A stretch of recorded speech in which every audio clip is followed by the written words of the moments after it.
महागणेशकवचम् येषोऽति चपलो दैत्यान् बाल्येऽपि नाशयत्यहो अग्रे किं कर्म कर्तेति न जाने मुनिसत्तमा।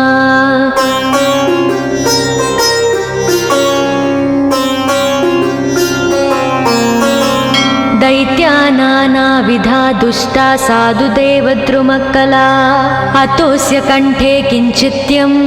रक्षां सम्बद्धुमर्णसि ध्यायेत् सिंहगतं विनायकममुं दिर्बाहुमध्ये युगे त्रात्रायां तु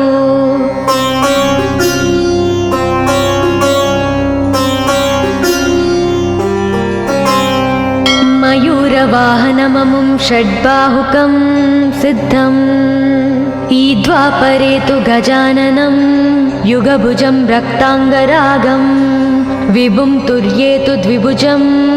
सिताङ्गरुचिरं सर्वार्धरं सर्वदा।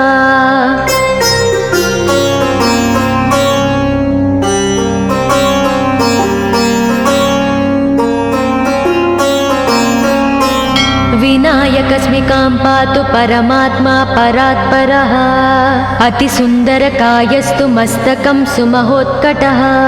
ललाटं कश्यपः पातु भ्रूयुगं तु महोदरः नयने बालचन्द्रस्तु गजास्य स्रोष्टपल्लवौ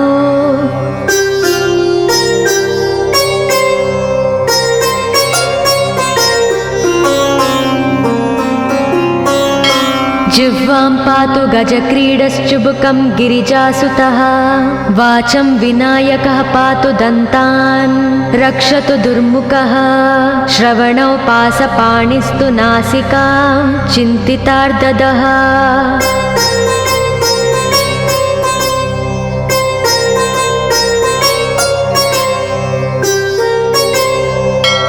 गणेशस्तु मुखं पातु कण्ठं पातु गणाधिपः स्कन्दौ पातु गजस्कन्दः स्तने विघ्नविनाशनः हृदयं गणनादस्तु हेरम्बो जठरं महान् धराधरः पातु पार्ष्णौ पृष्ठं विघ्नहरस्मुभः लिङ्गं गुह्यं सदा पातु वक्रतुण्डो महाबलः गजक्रीडो जानुजङ्गो ऊरु मङ्गलकीर्तिमान् एकदन्तो महाबुद्धिः पादौ गुल्पौ सदावतु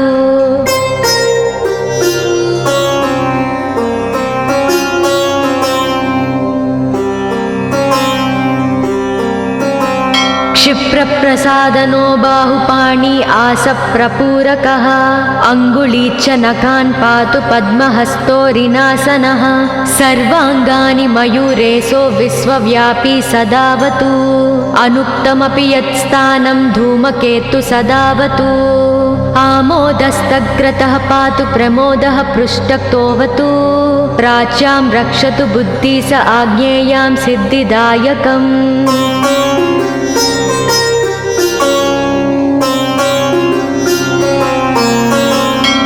दक्षिणस्यामुमाप्लुतो नैव्युतां तु गणेश्वरः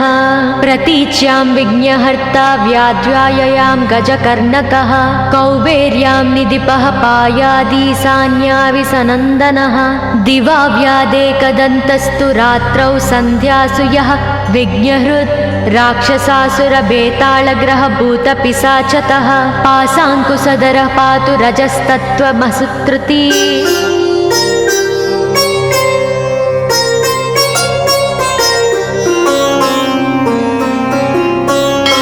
ज्ञानं धर्मं च लक्ष्मी च लज्जां कीर्तिं तदाकुलम् इव पूर्धनं च धान्यं च गृहं दारासु तान्नकीन् सर्वायुधधरः प्रातौन्मयूरेशो वतात् सदा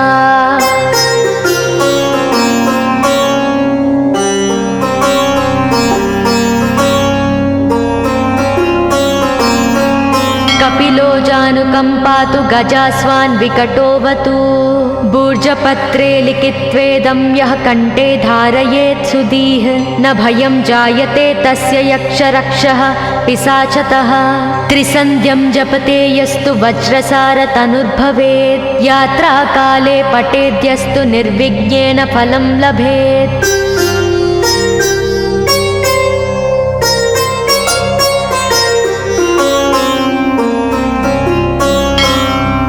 युद्धकाले पठेद्यस्तु विजयं चाप्नुयाद्ध्रुवम् मरणोच्चाटनार्कषस्तम्भमोहनकर्मिणी सप्तवारं जपेदेत्तनानामेकविंशतिः ततत्फलमवाप्नोति साधको नात्र संशयः।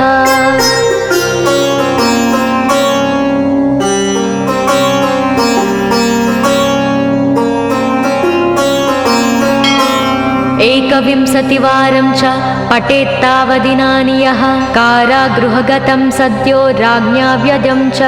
मोचयोत् राजदर्शनवेलायां पठेदेतत्त्रिवारतः स राजानं वंशं नीत्वा प्रकृतिर्च सम्भाजयेत्। इदं गणेशकवचं कश्यपेन सविरितम्।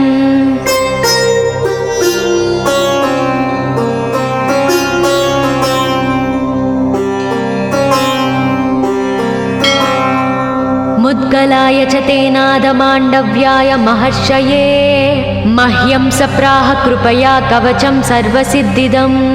न देयं भक्तिहीनाय देहं श्रद्धावते शुभम् अनेनास्य कृता रक्षा न बाध्या स भवेद्व्याचेत् राक्षसासुरबेताल दैत्यदानव संभवाः।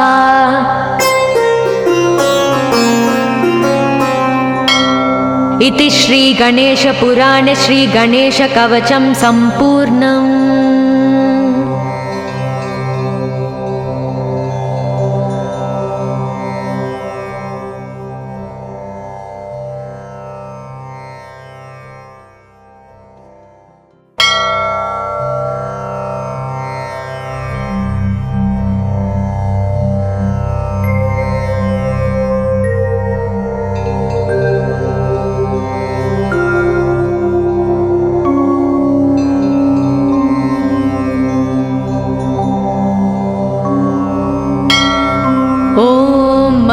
गणेशकवचं येषोऽति चपलो दैत्यान् बाल्येऽपि नाशयत्यहो अग्रे किं कर्म कर्तेति न जाने मुनिसत्तमा।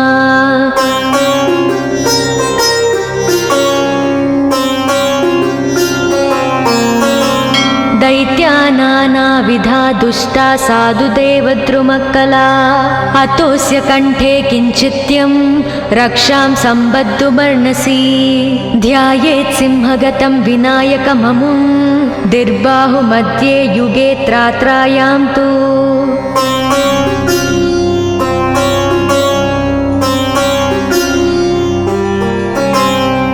मयूरवाहनममुं षड्बाहुकं सिद्धम् ईद्वापरे तु गजाननं युगभुजं रक्ताङ्गरागं विभुं तुर्ये तु द्विभुजं सिताङ्गरुचिरं सर्वार्धरं सर्वदा।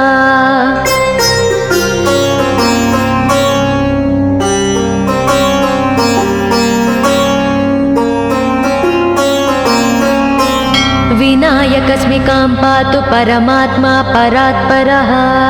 अतिसुन्दरकायस्तु मस्तकं सुमहोत्कटः ललाटं कश्यपः पातु भ्रूयुगं तु महोदरः नयने बालचन्द्रस्तु गजास्य स्रोष्ठपल्लवौ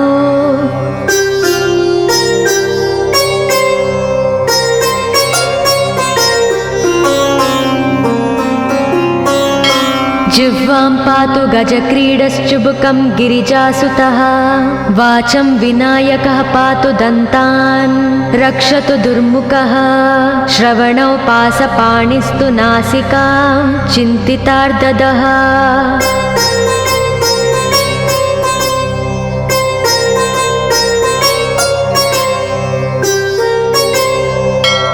गणेशस्तु मुखं पातु कण्ठं पातु गणाधिपः स्कन्दौ पातु गजस्कन्दः स्तने विघ्नविनाशनः हृदयं गणनादस्तु हेरम्बो जठरं महान् धराधरः पातु पार्ष्णौ पृष्ठं विघ्नहरस्मुभः लिङ्गं गुह्यं सदा पातु वक्रतुण्डो महाबलः गजक्रीडो जानुजङ्गो ऊरु मङ्गलकीर्तिमान् एकदन्तो महाबुद्धिः पादौ गुल्पौ सदावतु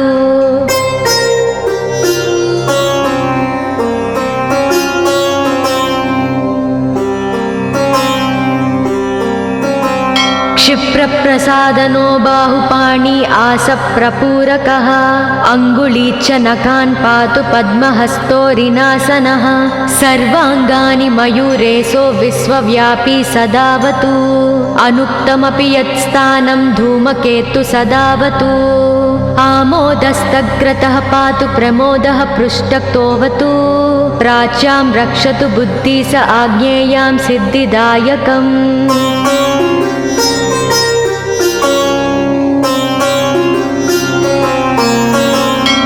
दक्षिणस्यामुमाप्लुतो नैव्युतां तु गणेश्वरः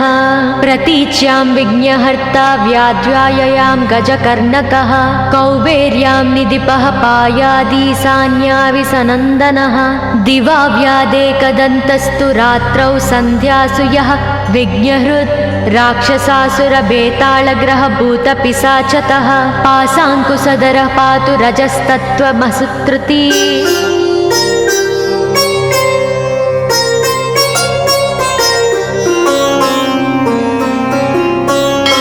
ज्ञानं धर्मं च लक्ष्मी च लज्जां कीर्तिं तदाकुलम्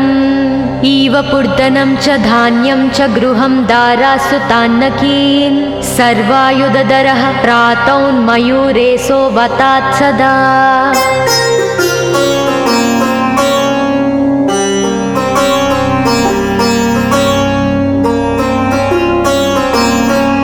कपिलो जानुकम्पातु गजास्वान् विकटोऽवतु भूर्जपत्रे लिखित्वेदं यः कण्ठे धारयेत् सुधीः न भयं जायते तस्य यक्षरक्षः पिशाचतः त्रिसन्ध्यं जपते यस्तु वज्रसारतनुर्भवेत् यात्राकाले पठेद्यस्तु निर्विघ्नेन फलं लभेत्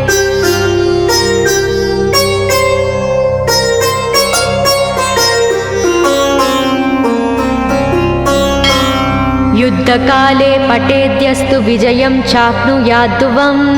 मरणोच्चाटनार्कर्षस्तम्भमोहनकर्मिणी सप्तवारं जपेदेत्तनानामेकविंशतिः ततत्फलमवाप्नोति साधको नात्र संशयः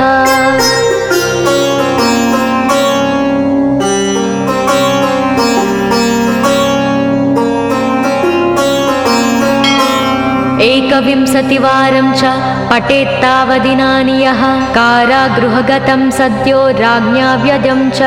मोचयोत् राजदर्शनवेलायां पठेदेतत्त्रिवारतः स राजानं वंशं नीत्वा प्रकृतिर्च सम्भाञ्जयेत् इदं गणेशकवचं कश्यपेन सविरितम्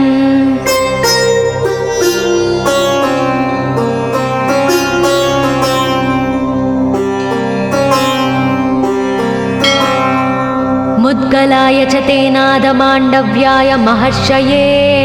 मह्यं सप्राह कृपया कवचं सर्वसिद्धिदं न देयं भक्तिहीनाय देहं श्रद्धावते शुभम् अनेनास्य कृता रक्षा न बाध्या स भवेद्व्याचेत् राक्षसासुरबेताళदैत्यदानवसम्भवाः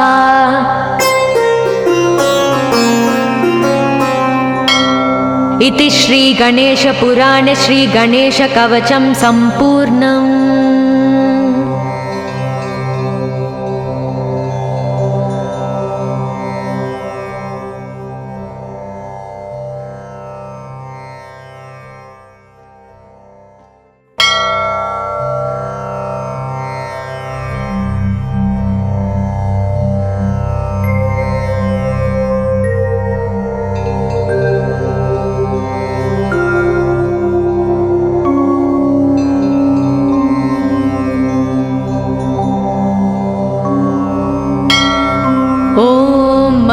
गणेशकवचं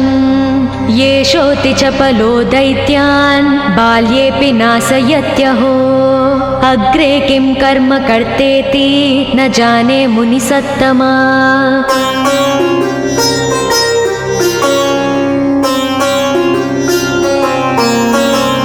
दैत्या नानाविधा दुष्टा साधुदेवद्रुमक्कला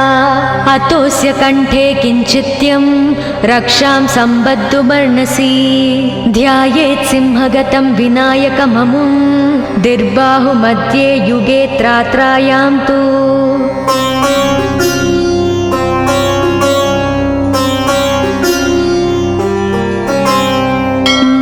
गरुडवाहनममुं षड्बाहुकं सिद्धम् ईद्वापरे तु गजाननं युगभुजं रक्ताङ्गरागं विभुं तुर्ये तु द्विभुजं सिताङ्गरुचिरं सर्वार्धरं सर्वदा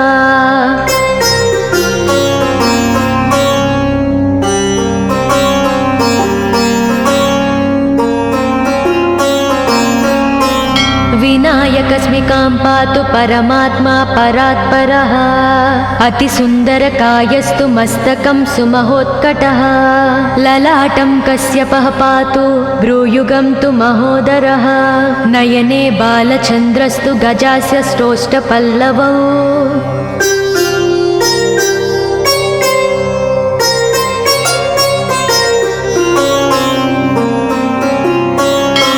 जिह्वां पातु गजक्रीडश्चुबुकं गिरिजासुतः वाचं विनायकः पातु दन्तान् रक्षतु दुर्मुखः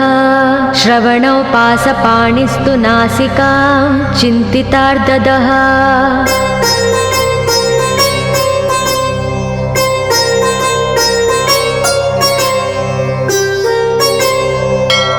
गणेशस्तु मुखं पातु कण्ठं पातु गणाधिपः स्कन्दौ पातु गजस्कन्दः स्तने विघ्नविनाशनः हृदयं गणनादस्तु हेरम्बो जठरं महान् धराधरः पातु पार्ष्णौ पृष्ठं विघ्नहरस्मुभः लिङ्गं गुह्यं सदा पातु वक्रतुण्डो महाबलः गजक्रीडो जानुजङ्गो ऊरु मङ्गलकीर्तिमान् एकदन्तो महाबुद्धिः पादौ गुल्पौ सदावतु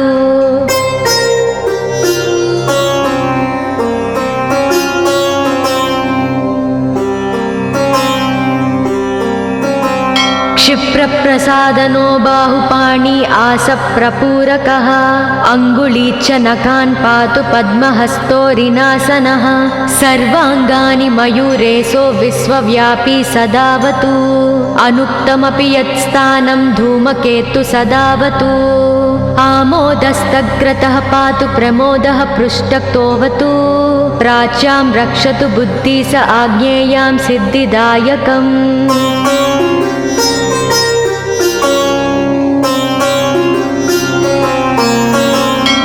दक्षिणस्यामुमाप्लुतो नैव्युतां तु गणेश्वरः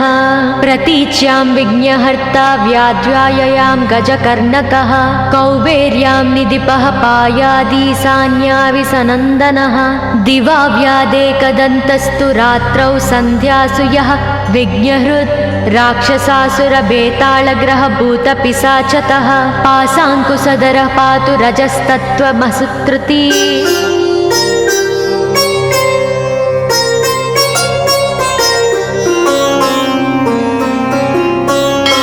ज्ञानं धर्मं च लक्ष्मी च लज्जां कीर्तिं तदाकुलम् इव पूर्धनं च धान्यं च गृहं दारासु तान्नकीन् सर्वायुधधरः प्रातौन्मयूरेशो वतात् सदा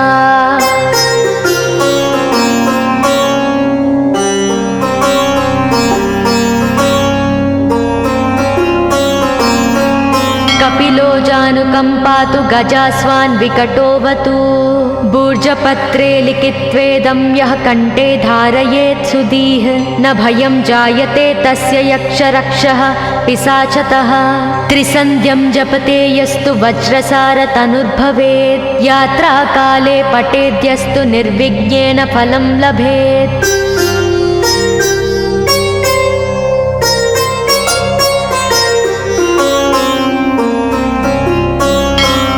युद्धकाले पठेद्यस्तु विजयं चाप्नुयाद्ध्रुवम् मरणोच्चाटनार्कर्षस्तम्भमोहनकर्मिणी सप्तवारं जपेदेत्तनानामेकविंशतिः ततत्फलमवाप्नोति साधको नात्र संशयः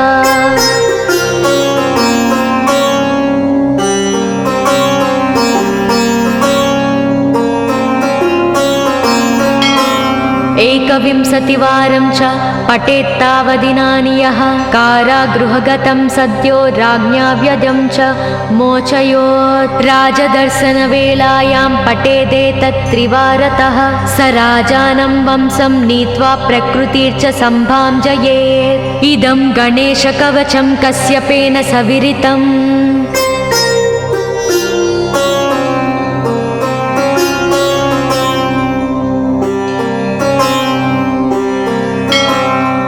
मुद्गलाय च तेनादमाण्डव्याय महर्षये मह्यं सप्राह कृपया कवचं सर्वसिद्धिदम्। न देयं भक्तिहीनाय देहं श्रद्धावते शुभम्। अनेनास्य कृता रक्षा न बाध्या स भवेत् व्याचेत्। राक्षसासुरबेतालदैत्यदानवसम्भवाः।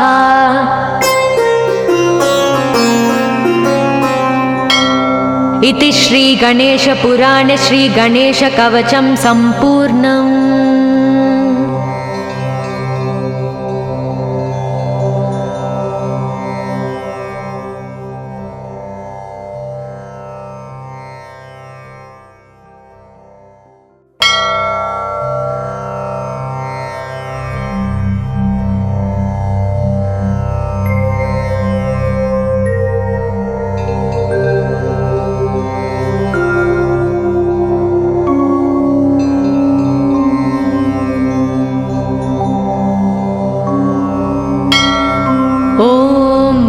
गणेशकवचं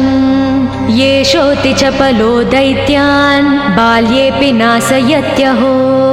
अग्रे किं कर्म कर्तेति न जाने मुनिसत्तमा।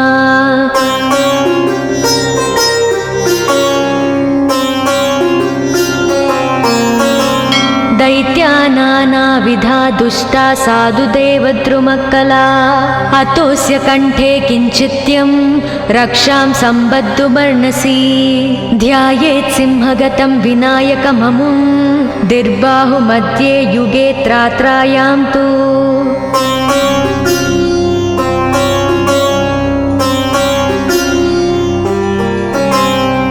मयूरवाहनममुं षड्बाहुकं सिद्धम्। ईद्वापरे तु गजाननं युगभुजं रक्ताङ्गरागं। विभुं तुर्ये तु द्विभुजं सिताङ्गरुचिरं सर्वार्धरं सर्वदा।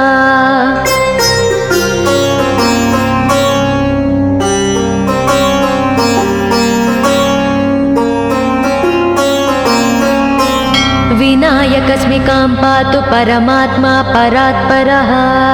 अतिसुन्दरकायस्तु मस्तकं सुमहोत्कटः। ललाटं कश्यपः पातु भ्रूयुगं तु महोदरः। नयने बालचन्द्रस्तु गजास्य श्रोष्ठपल्लवौ।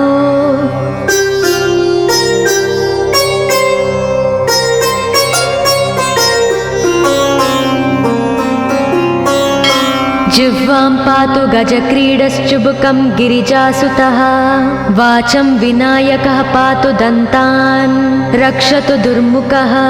श्रवणौ पासपाणिस्तु नासिकां चिन्तितार्ददः।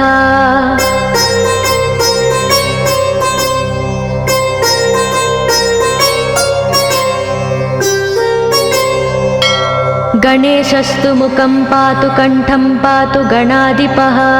स्कन्दौ पातु गजस्कन्दः स्तने विघ्नविनाशनः। हृदयं गणनादस्तु हेरम्बो जठरं महान्। धराधरः पातु पार्ष्णौ पृष्ठं विघ्नहरस्मुभः। लिङ्गं गुह्यं सदा पातु वक्रतुण्डो महाबलः। गजक्रीडो जानुजङ्गो ऊरु मङ्गलकीर्तिमान्। एकदन्तो महाबुद्धिः पादौ गुल्पौ सदावतु।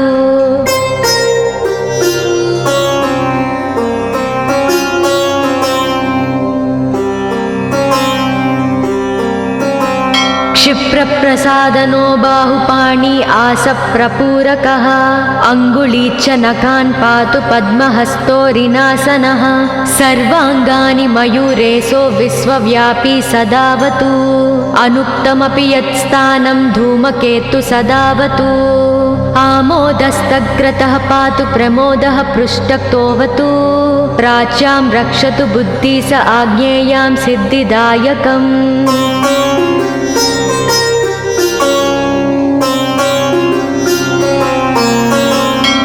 दक्षिणस्यामुमाप्लुतो नैव्युतां तु गणेश्वरः प्रतीच्यां विघ्नहर्ता व्याध्याययां गजकर्णकः कौबेर्यां निधिपः पायादीशान्याविसनन्दनः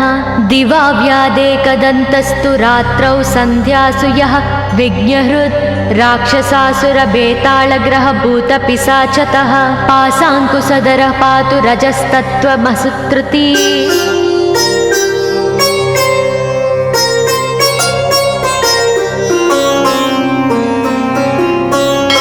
ज्ञानं धर्मं च लक्ष्मी च लज्जां कीर्तिं तदाकुलम् इव पूर्धनं च धान्यं च गृहं दारासु तान्नकीन् सर्वायुधधरः प्रातौन्मयूरेशो वतात् सदा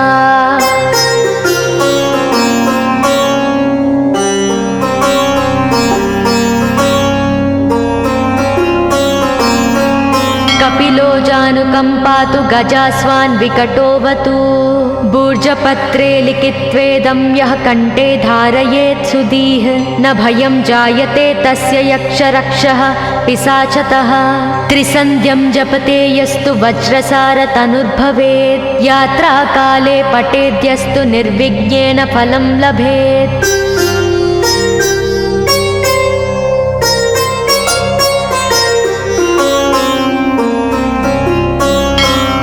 युद्धकाले पठेद्यस्तु विजयं चाप्नुयाद्ध्रुवम् मरणोच्चाटनार्कषस्तम्भमोहनकर्मिणी सप्तवारं जपेदेत्तनानामेकविंशतिः ततत्फलमवाप्नोति साधको नात्र संशयः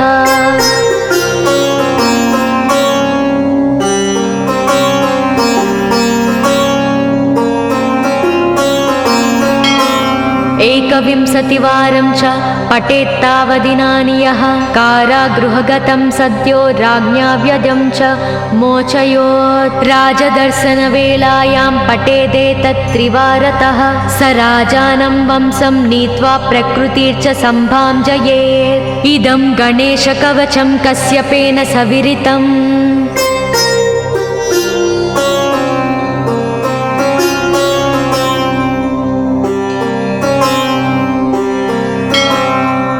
मुद्गलाय च तेनादमाण्डव्याय महर्षये मह्यं सप्राह कृपया कवचं सर्वसिद्धिदं न देयं भक्तिहीनाय देहं श्रद्धावते शुभम् अनेनास्य कृता रक्षा न बाध्या स भवेत् व्याचेत् राक्षसासुरबेताళदैत्यदानवसम्भवाः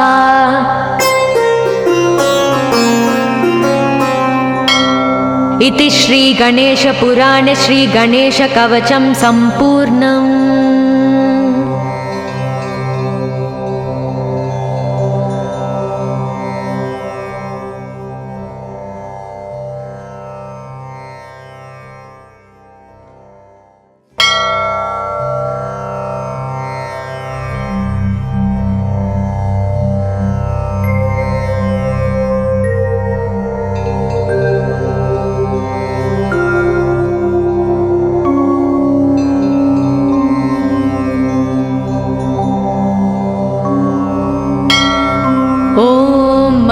गणेशकवचं येषोऽति चपलो दैत्यान् बाल्येऽपि नाशयत्यहो अग्रे किं कर्म कर्तेति न जाने मुनिसत्तमा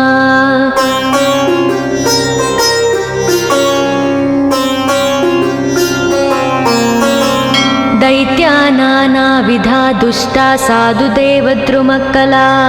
अतोऽस्य कण्ठे किञ्चित्यं रक्षां सम्बद्धुमर्णसि ध्यायेत् सिंहगतं विनायकममुं दिर्बाहुमध्ये युगे त्रात्रायां तु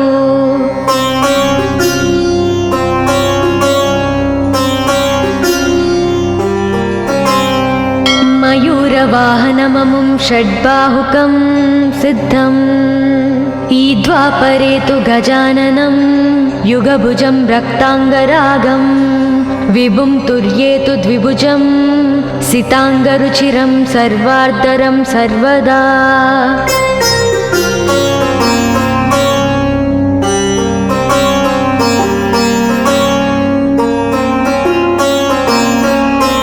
विनायकस्मिकां पातु परमात्मा परात्परः अतिसुन्दरकायस्तु मस्तकं सुमहोत्कटः ललाटं कश्यपः पातु भ्रूयुगं तु महोदरः नयने बालचन्द्रस्तु गजास्य श्रोष्ठपल्लवौ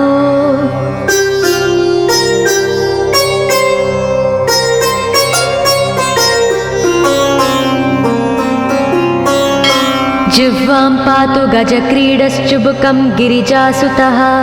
वाचं विनायकः पातु दन्तान् रक्षतु दुर्मुखः श्रवणौ पासपाणिस्तु नासिकां चिन्तितार्ददः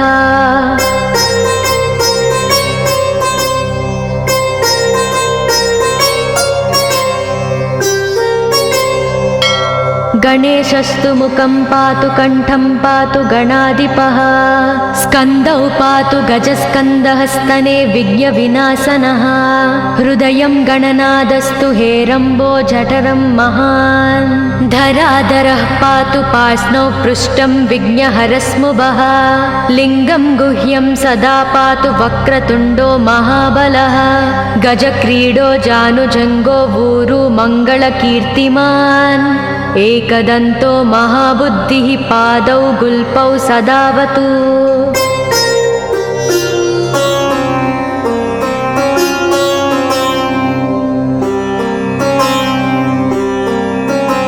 क्षिप्रप्रसादनो बाहुपाणि आसप्रपूरकः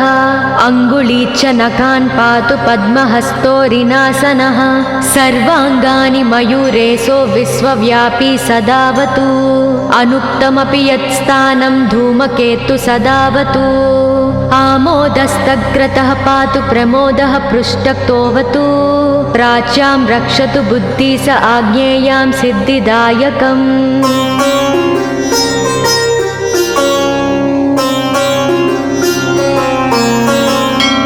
दक्षिणस्यामुमाप्लुतो नैव्युतां तु गणेश्वरः प्रतीच्यां विघ्नहर्ता व्याध्याययां गजकर्णकः कौबेर्यां निधिपः पायादीशान्याविसनन्दनः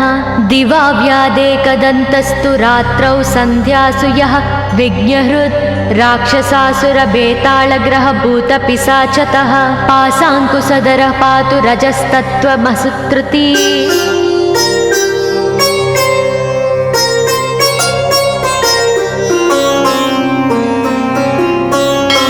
ज्ञानं धर्मं च लक्ष्मी च लज्जां कीर्तिं तदाकुलम् इव पूर्धनं च धान्यं च गृहं दारासु तान्नकीन् सर्वायुधधरः प्रातौन्मयूरेशो वतात् सदा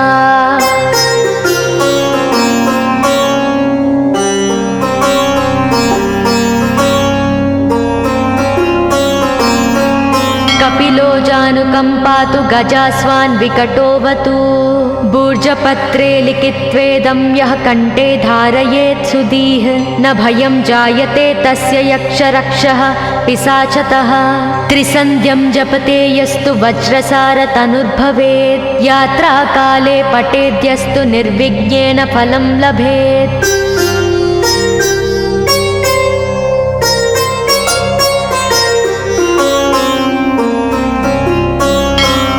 युद्धकाले पठेद्यस्तु विजयं चाप्नुयाद्ध्रुवं मरणोच्चाटनार्कषस्तम्भमोहनकर्मिणी सप्तवारं जपेदेत्तनानामेकविंशतिः ततत्फलमवाप्नोति साधको नात्र संशयः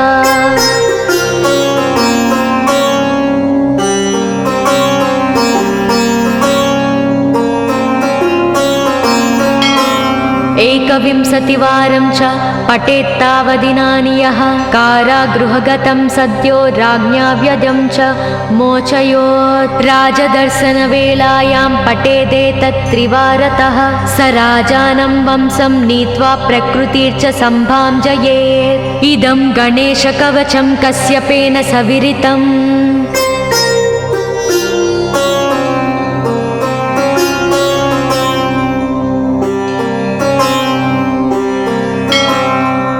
मुद्गलाय च तेनादमाण्डव्याय महर्षये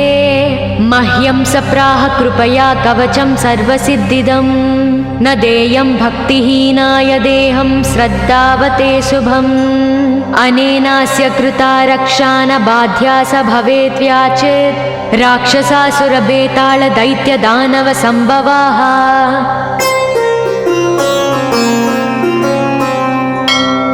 इति श्रीगणेशपुराणे श्रीगणेशकवचं सम्पूर्णम्।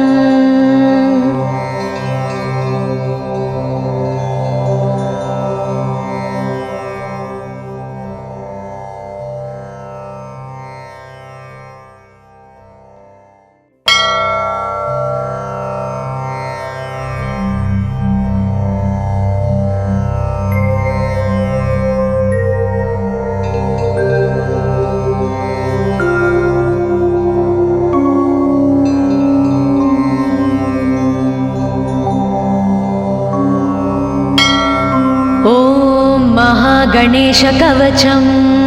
येषोऽति चपलो दैत्यान् बाल्येऽपि नाशयत्यहो अग्रे किं कर्म कर्तेति न जाने मुनिसत्तमा।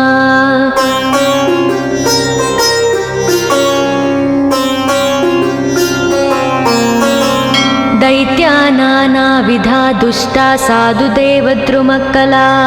अतोऽस्य कंठे किञ्चित्यं रक्षां सम्बद्धुमर्णसि ध्यायेत् सिंहगतं विनायकममुं दिर्बाहुमध्ये युगे त्रात्रायां तु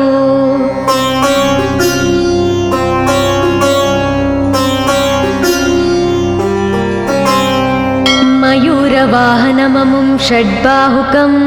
सिद्धम् ईद्वापरे तु गजाननं युगभुजं रक्ताङ्गरागं विभुं तुर्ये तु द्विभुजं सिताङ्गरुचिरं सर्वार्धरं सर्वदा।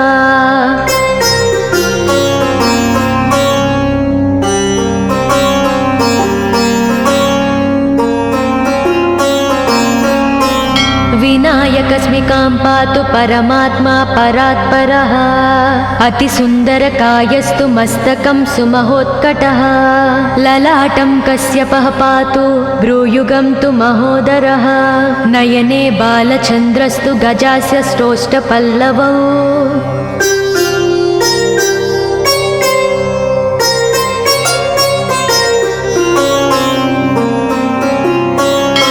जिह्वां पातु गजक्रीडश्चुबुकं गिरिजासुतः वाचं विनायकः पातु दन्तान् रक्षतु दुर्मुखः श्रवणौ पासपाणिस्तु नासिकां चिन्तितार्ददः।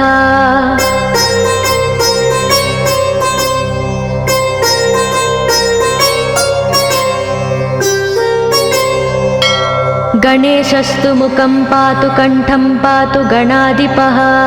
स्कन्दौ पातु गजस्कन्दः स्तने विघ्नविनाशनः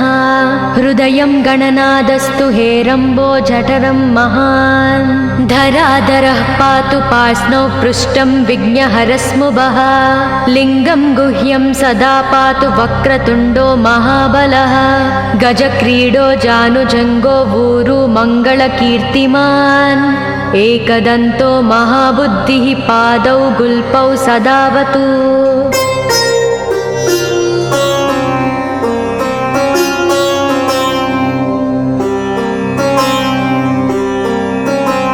क्षिप्रप्रसादनो बाहुपाणि आसप्रपूरकः अङ्गुलीच्च नखान् पातु पद्महस्तोरिनासनः सर्वाङ्गानि मयूरेशो विश्वव्यापी सदावतु अनुक्तमपि यत्स्थानं धूमकेतु सदावतु आमोदस्तग्रतः पातु प्रमोदः पृष्ठतोऽवतु प्राच्यां रक्षतु बुद्धि स आज्ञेयां सिद्धिदायकम्।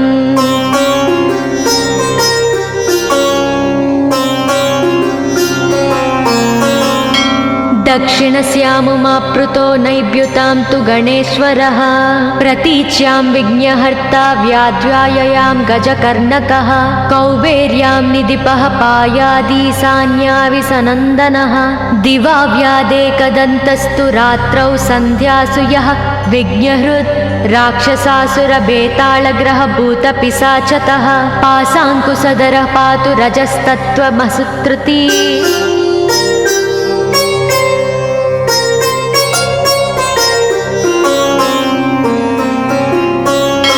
ज्ञानं धर्मं च लक्ष्मी च लज्जां कीर्तिं तदाकुलम्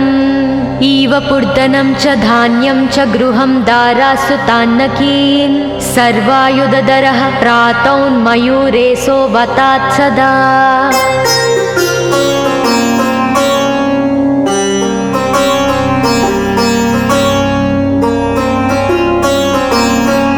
कपिलो जानुकम्पातु गजास्वान् विकटोऽवतु भूर्जपत्रे लिखित्वेदं यः कण्ठे धारयेत् सुधीः न भयं जायते तस्य यक्षरक्षः पिशाचतः त्रिसन्ध्यं जपते यस्तु वज्रसारतनुर्भवेत् यात्राकाले पठेद्यस्तु निर्विघ्नेन फलं लभेत्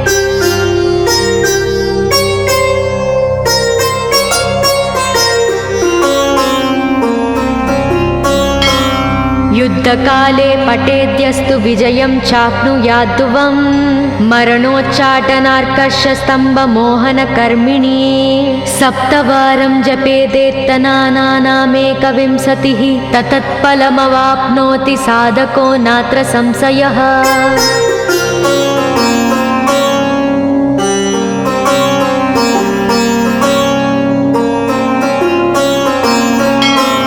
एकविंशतिवारं च पठेत्तावदिनानि यः कारागृहगतं सद्यो राज्ञा व्यजं च मोचयोत् राजदर्शनवेलायां पठेदेतत्त्रिवारतः स राजानं वंशं नीत्वा प्रकृतिर्च सम्भाजयेत् इदं गणेशकवचं कश्यपेन सविरितम्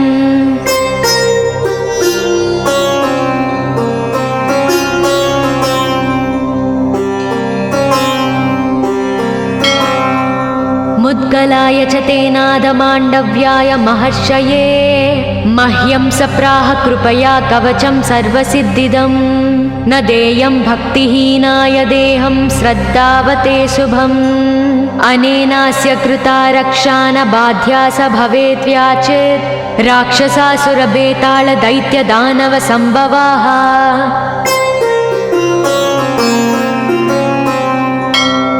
इति श्रीगणेशपुराणे श्रीगणेशकवचं सम्पूर्णम्।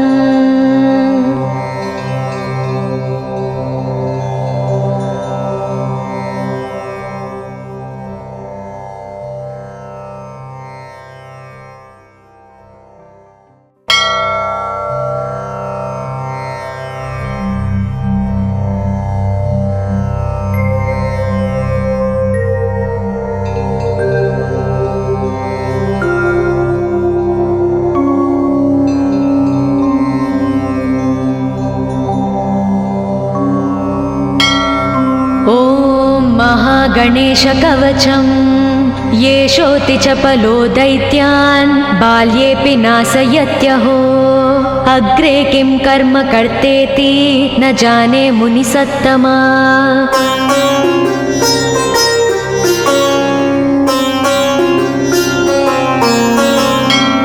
दैत्यानानाविधा दुष्टा साधुदेवद्रुमकला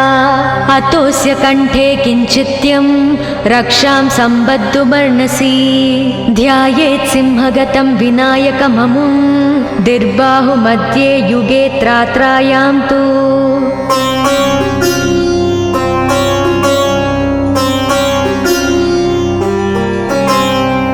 मयूरवाहनममुं षड्बाहुकं सिद्धम् ईद्वापरे तु गजाननं युगभुजं रक्ताङ्गरागं विभुं तुर्ये तु द्विभुजं सिताङ्गरुचिरं सर्वार्धरं सर्वदा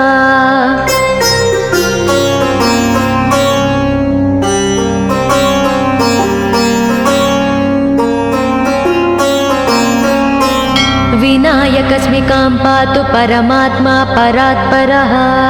अतिसुन्दरकायस्तु मस्तकं सुमहोत्कटः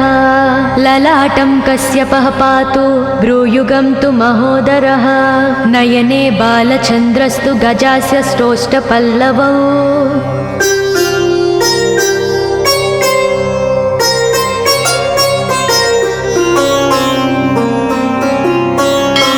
जिह्वां पातु गजक्रीडश्चुबुकं गिरिजासुतः वाचं विनायकः पातु दन्तान् रक्षतु दुर्मुखः श्रवणौ पासपाणिस्तु नासिकां चिन्तितार्ददः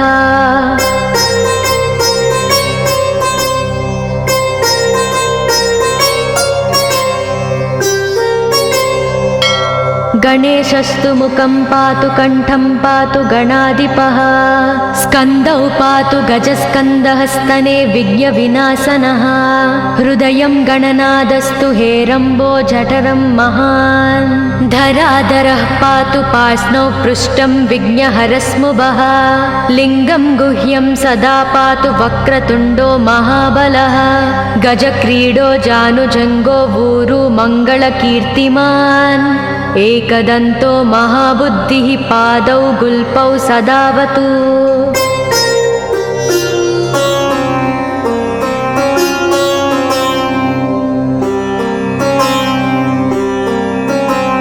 क्षिप्रप्रसादनो बाहुपाणि आसप्रपूरकः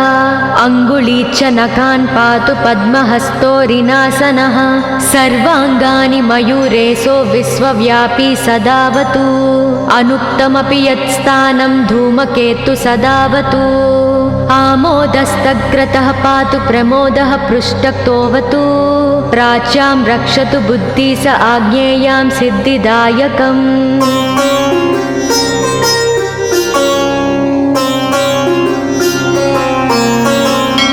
दक्षिणस्यामुमाप्लुतो नैव्युतां तु गणेश्वरः प्रतीच्यां विघ्नहर्ता व्याध्याययां गजकर्णकः कौबेर्यां निधिपः पायादीशान्याविसनन्दनः दिवा व्यादेकदन्तस्तु रात्रौ सन्ध्यासु यः विघ्नहृत् राक्षसासुरबेतालग्रह भूतपिशाचतः पाशाङ्कुशधरः पातु रजस्तत्त्वमसुत्रुति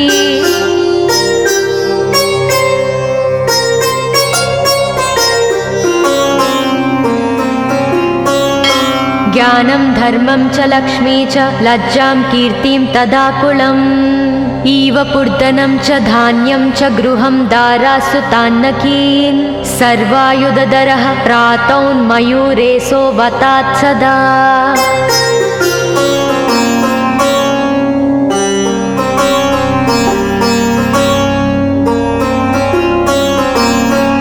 कपिलो जानुकं पातु गजास्वान् विकटोऽवतु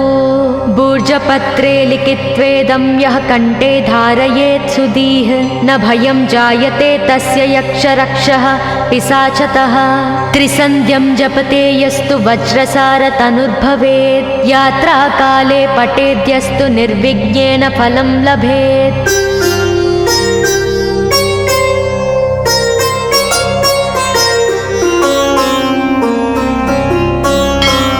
युद्धकाले पठेद्यस्तु विजयं चाप्नुयाद्ध्रुवम् मरणोच्चाटनार्कर्षस्तम्भमोहनकर्मिणी सप्तवारं जपेदेत्तनानामेकविंशतिः ततत्फलमवाप्नोति साधको नात्र संशयः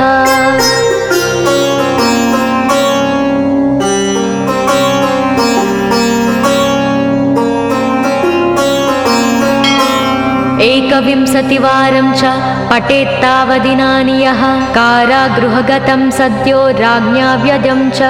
मोचयोत् राजदर्शनवेलायां पठेदेतत्त्रिवारतः स राजानं वंशं नीत्वा प्रकृतिर्च सम्भाञ्जयेत् इदं गणेशकवचं कश्यपेन सविरितम्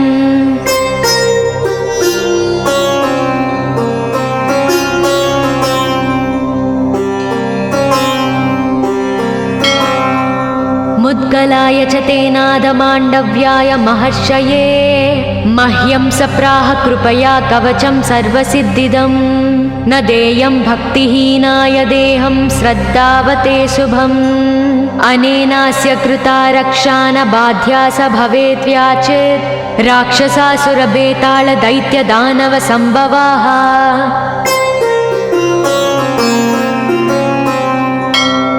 इति श्री गणेश पुराणे श्री गणेश कवचं सम्पूर्णम्।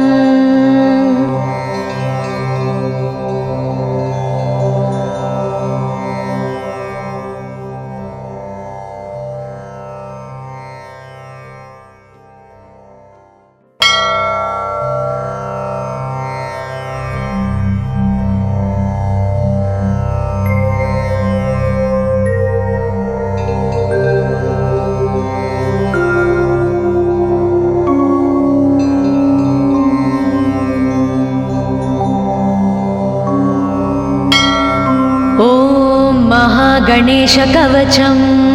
येषोऽति चपलो दैत्यान् बाल्येऽपि नाशयत्यहो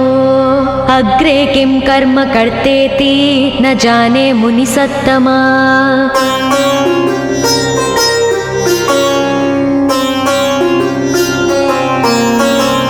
दैत्या नानाविधा दुष्टा साधुदेवद्रुमक्कला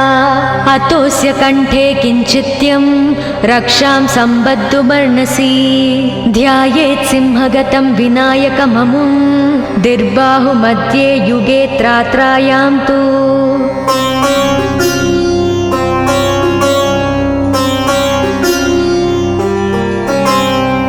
मयूरवाहनममुं षड्बाहुकं सिद्धम् ईद्वापरे तु गजाननं युगभुजं रक्ताङ्गरागं विभुं तुर्ये तु द्विभुजं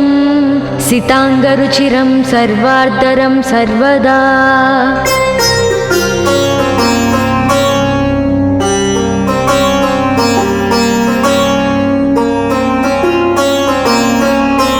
विनायकस्मिकां पातु परमात्मा परात्परः अतिसुन्दरकायस्तु मस्तकं सुमहोत्कटः ललाटं कश्यपः पातु भ्रूयुगं तु महोदरः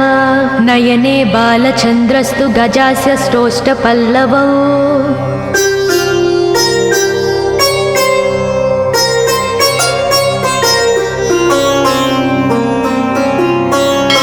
जिह्वां पातु गजक्रीडश्चुबुकं गिरिजासुतः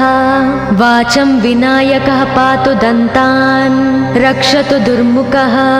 श्रवणौ पासपाणिस्तु नासिकां चिन्तितार्ददः।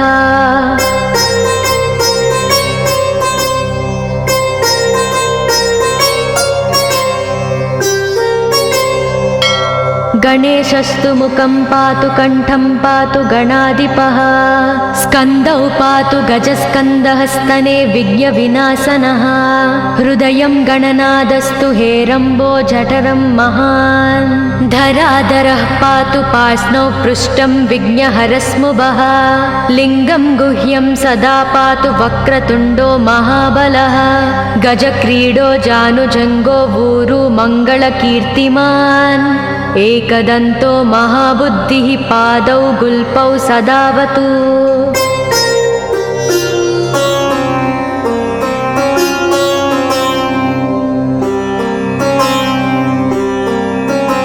क्षिप्रप्रसादनो बाहुपाणि आसप्रपूरकः अङ्गुलीच्च नखान् पातु पद्महस्तोरिनासनः सर्वाङ्गानि मयूरेशो विश्वव्यापी सदावतु अनुक्तमपि यत्स्थानं धूमकेतु सदावतु आमोदस्तग्रतः पातु प्रमोदः पृष्ठतोऽवतु प्राच्यां रक्षतु बुद्धि स आज्ञेयां सिद्धिदायकम्।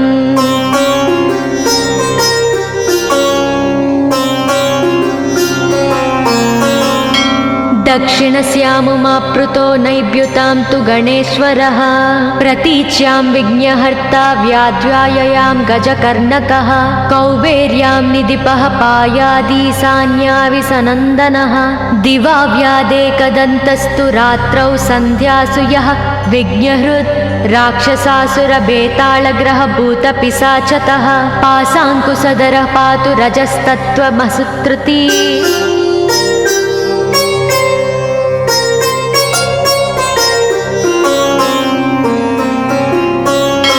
ज्ञानं धर्मं च लक्ष्मी च लज्जां कीर्तिं तदा कुलम् इव पूर्धनं च धान्यं च गृहं दारासुतान्नकीन् सर्वायुधधरः प्रातौन्मयूरेशो वतात् सदा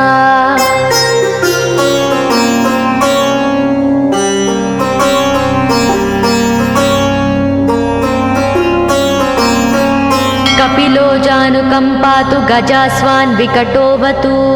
भूर्जपत्रे लिखित्वेदं यः कण्ठे धारयेत् सुधीः न भयं जायते तस्य यक्षरक्षः पिशाचतः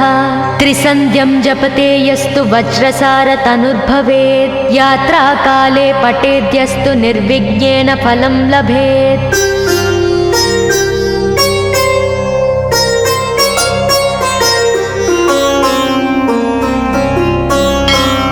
युद्धकाले पठेद्यस्तु विजयं चाप्नुयाद्ध्रुवम्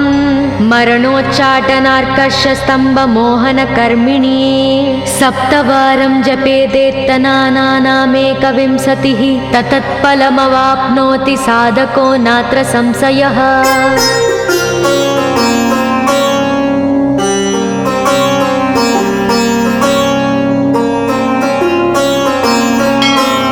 एकविंशतिवारं च पठेत्तावदिनानि यः कारागृहगतं सद्यो राज्ञा व्यदं च मोचयोत् राजदर्शनवेलायां पठेदेतत् त्रिवारतः स राजानं वंशं नीत्वा प्रकृतिर्च सम्भाञ्जयेत् इदं गणेशकवचं कश्यपेन सविरितम्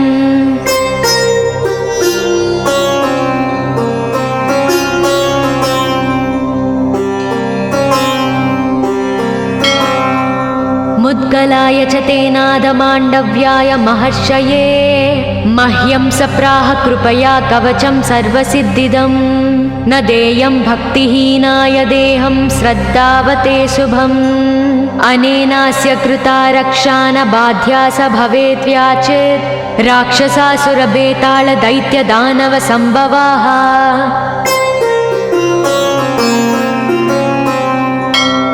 इति श्रीगणेशपुराणे श्रीगणेशकवचं सम्पूर्णम्।